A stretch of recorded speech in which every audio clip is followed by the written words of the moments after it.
नमस्कार, बहुत स्वागत है आपका। आप देख रहे हैं अपना उत्तराखंड। उत्तरकाशी टनल हादसे को लेकर एक बड़ी खबर ये है कि टनल के अंदर ऑगर मशीन भी फंस गई है और उसे काटने के लिए हैदराबाद से प्लाज्मा कटर और चंडीगढ़ से लेजर कटर मंगवाया गया है और दोनों मशीनें सिलक्यारा टनल पहुंच चुकी हैं। इन मशीनों से पाइप में फंसे ऑगर मशीन के ब्लेड्स को और पार्ट्स को काट कर निकालने का काम जारी है, जिसका वीडियो न्यूज़ 18 के पास है और वीडियो एक्सक्लूसिव आपको हम दिखा रहे हैं किस तरह से काम चल रहा है। और पार्ट को काट कर निकालने के बाद मैन्युअली स्कैप टनल की जांच होगी। आपको बता दें, पिछले 2 दिनों से काम आगे नहीं बढ़ पाया है। ऑगर ड्रिलिंग मशीन में दिक्कतें आने से 3 दिनों में करीब 2.2 मीटर की आगे पाइप बढ़ पाई है।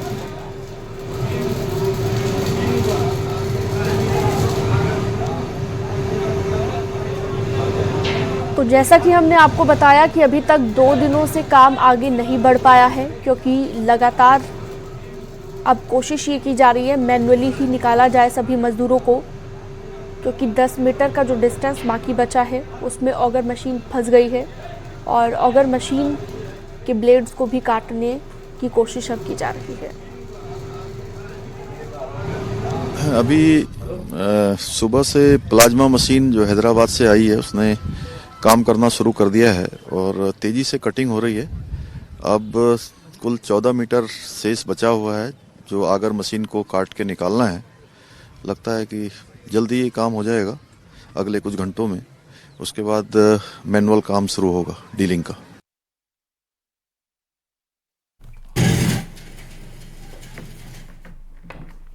तो जैसा कि हमने आपको बताया कि हैदराबाद से प्लाज्मा कटर मंगवाया गया है, उसके बाद ही रेस्क्यू ऑपरेशन आगे बढ़ पाएगा। हालांकि अभी तक काम रुका हुआ था और अब एक बार फिर से काम शुरू हो गया है। कटर के ज़रिए अब ऑगर मशीन को काटा जा रहा है ताकि डायरेक्टली पहुंचा जा सके मजदूरों तक। तो प्लाज्मा कटर ऑगर मशीन के लिए मंगवाया गया हैदराबाद से और उसके बाद अब आगे काम बढ़ा है, लेकिन पहले जो उम्मीद की जा रही थी कि बहुत जल्द मजदूर बाहर आ जाएंगे, उसमें अब थोड़ी सी मुश्किल आ गई है, लेकिन अब प्लान बी पर काम किया जा रहा है।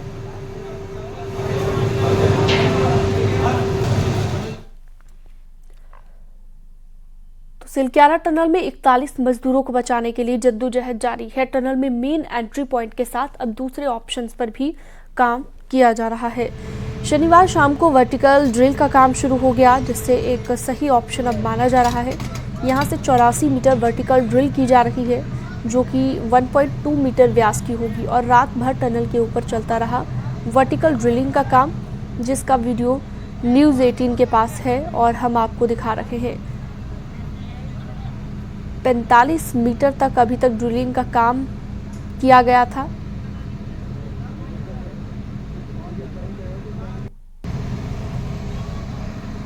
तो देख सकते हैं आप किस तरह से ये रेस्क्यू ऑपरेशन अब आगे बढ़ रहा है। थोड़ी मुश्किलें ज़रूर आई, लेकिन माना जा रहा है कि बहुत जल्द अब ये रेस्क्यू ऑपरेशन पूरा होगा और मजदूरों को बाहर निकाल लिया जाएगा।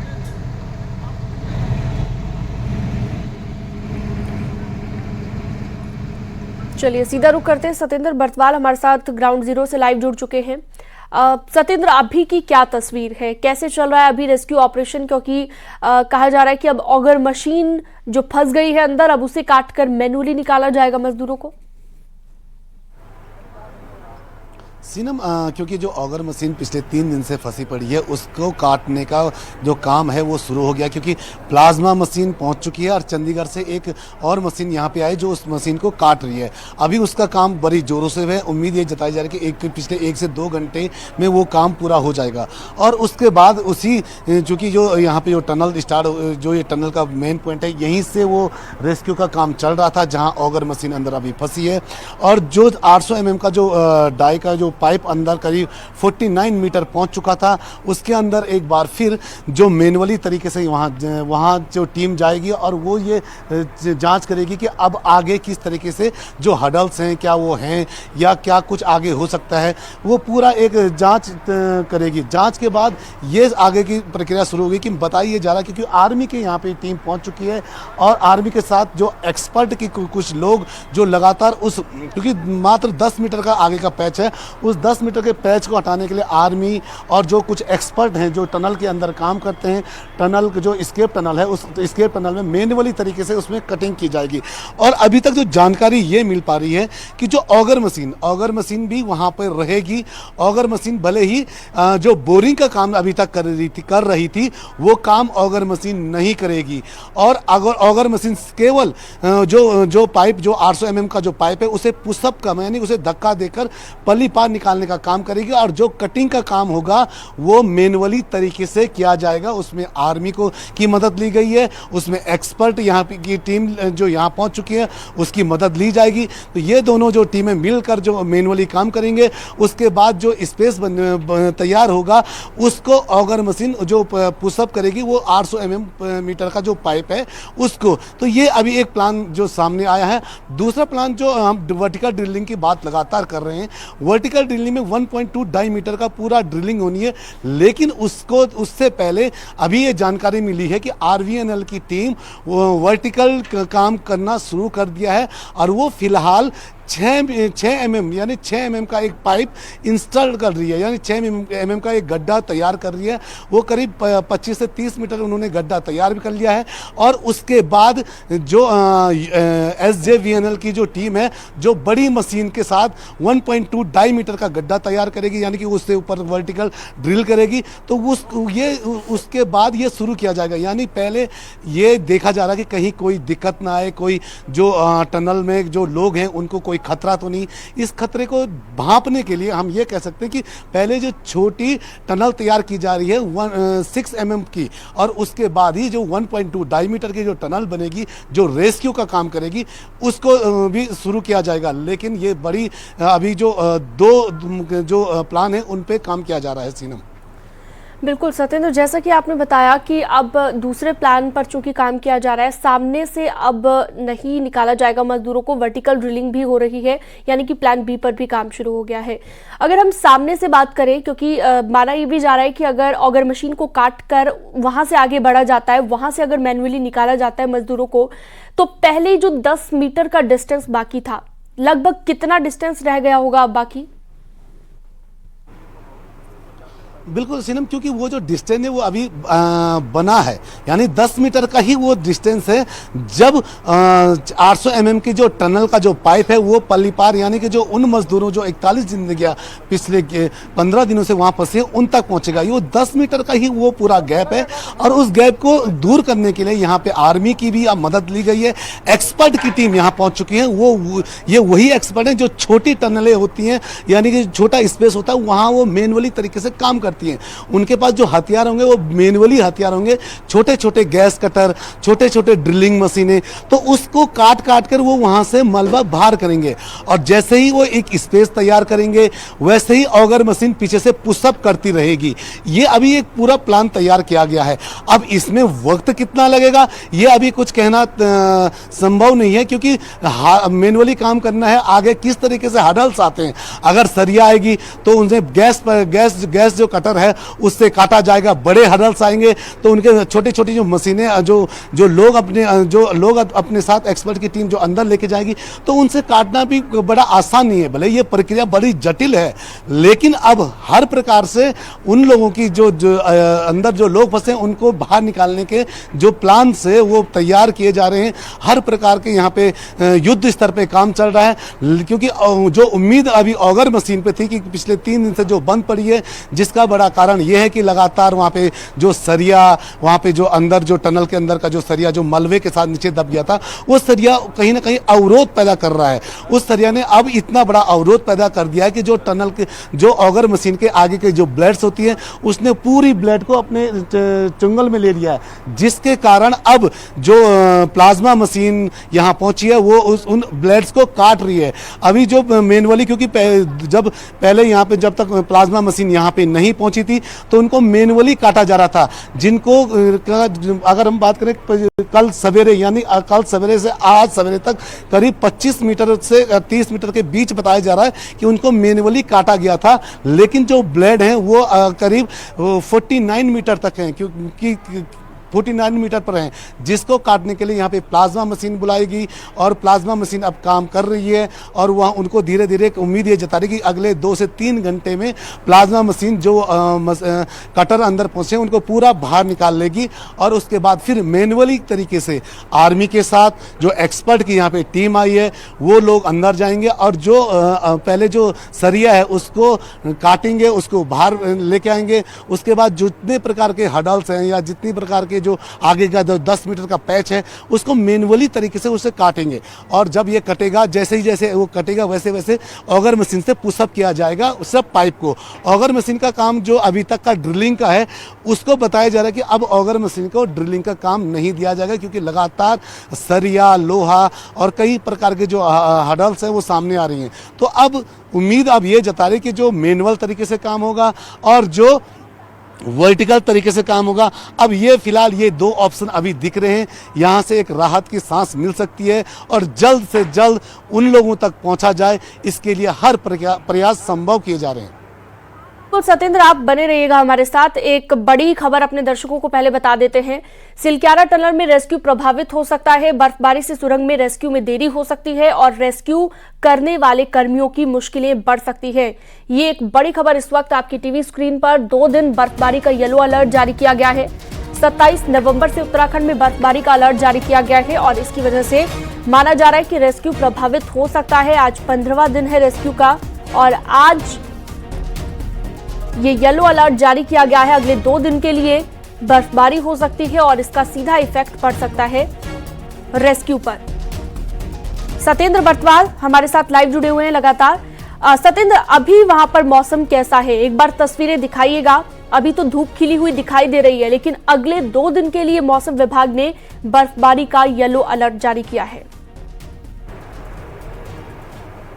सीनम, मैं आपको सीधे पहले मौसम की वो तस्वीरें दिखा देता हूँ। आप देखिए कि जो यहाँ पे, क्योंकि ये पूरा जो इलाका है ये यहाँ पे बर्फबारी होती रहती है। अगर ये क्योंकि अब सर्दियाँ स्टार्ट होगी तो यहाँ पे अगर मौसम की बात करें बड़ा ठंडा, अगर जैसे ही धूप खिलती, धूप खिलने के साथ साथ थोड़ा गर्मी स्टार्ट होती है, लेकिन जैसे ही धूप शाम को ढल जाती है उसके बाद यहाँ पे बिल्कुल मौसम के जो टेम्परेचर है वो काफ़ी कम देखने को मिलता है। और जिस तरीके के मौसम विभाग ने अब चेतावनी दी है कि अगले 2 दिन में बर्फबारी हो सकती है, वो कहीं ना कहीं पूरे जो रेस्क्यू पे कहीं ना कहीं एक बड़ा खलल डाल सकता है, क्योंकि यहाँ पे मौसम ऑलरेडी बड़ा ठंडा है। जो काम करने वाले जो कर्मचारी हैं उनको ऑलरेडी बड़ी दिक्कतों का सामना यहाँ पे करना पड़ता है, लेकिन अगर मौसम भी अगर साथ न दे तो ये बड़ी दिक्कतें सामने हो सकती हैं। जी सिंह, ठीक है, बहुत शुक्रिया तमाम जानकारी के लिए आपका सतेंद्र बर्तवाल।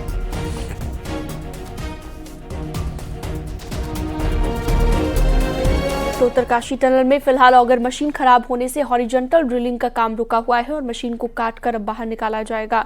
उसके लिए हैदराबाद से प्लाज्मा कटर मशीन मंगवा ली गई है।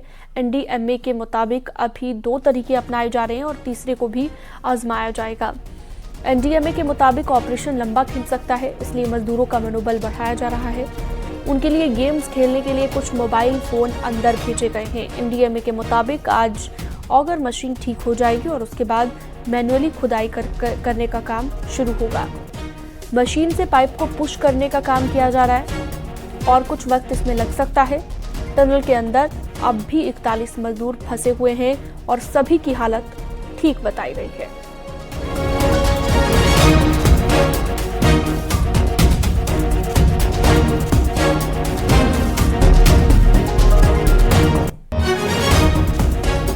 कल की तस्वीर आप देखिए। सीएम पुष्कर सिंह धामी लगातार नजर बनाए हुए हैं, खुद समय समय पर मौके पर पहुंच रहे हैं और जायजा ले रहे हैं किस तरह से रेस्क्यू चल रहा है।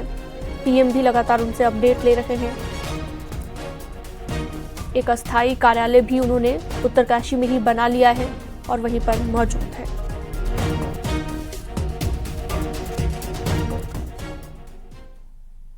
विज्ञान के साथ अब आस्था को भी जोड़ा जा रहा है। टनल के बाहर बने बाबा बोगनाग मंदिर में इंटरनेशनल ड्रिलिंग और अंडरग्राउंड स्पेस संगठन के अध्यक्ष अर्नोल्ड डिक्स, जो कि ऑस्ट्रेलिया के नागरिक हैं और टनल के अंदर जाने से पहले वो भी मंदिर में माथा टेकते हैं, पूजा करते हैं, साथ ही भगवान से प्रार्थना करते हैं कि जल्द मजदूर बाहर आए।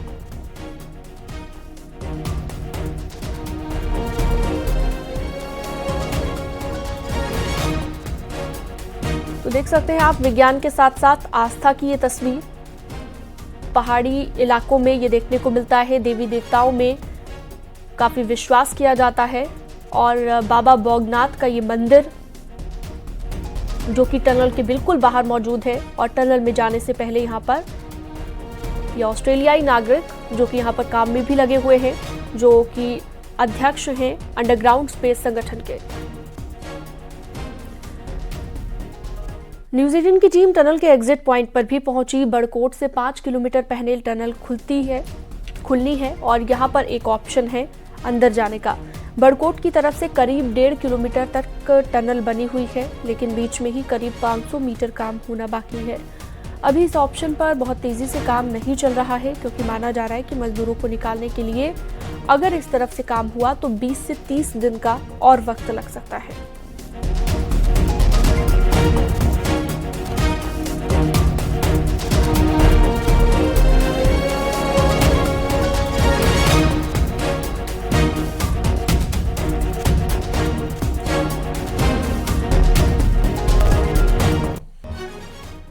नैनीताल के पास एक बड़ा सड़क हादसा हुआ है। कोटाबाग ब्लॉक बाघनी पुल के पास हादसा हुआ, जिसमें कार गहरी खाई में गिर गई। हादसे में 5 लोगों की मौत हो गई। देवीपुरा सौड रोड पर कार खाई में गिरी और करीब 500 मीटर नीचे खाई में गिरी है। कार दिल्ली नंबर की है। कार में सवार सभी लोग पर्यटक बताए जा रहे हैं। साथ ही कार हादसा 1 से 2 दिन पहले का ये बताया जा रहा है। अभी तक किसी को पता ही नहीं चला कि इतनी गहरी खाई में ये कार गिरी थी। आज ही हादसे का पता चला है और वहां पर काफी मलबा सड़क पर आ गया है। उस मलबे की वजह से रोड काफी संकरी हो गई है।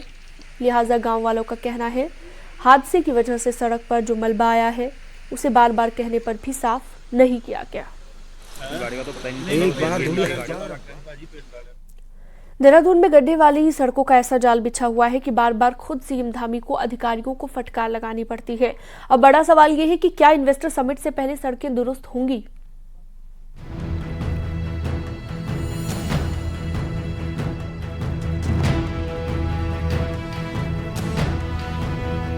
देहरादून में इन्वेस्टर समिट को लेकर जोरों शोरों से तैयारियां हो रही है और उससे पहले 30 नवंबर तक मुख्यमंत्री ने अधिकारियों को अल्टीमेटम दिया है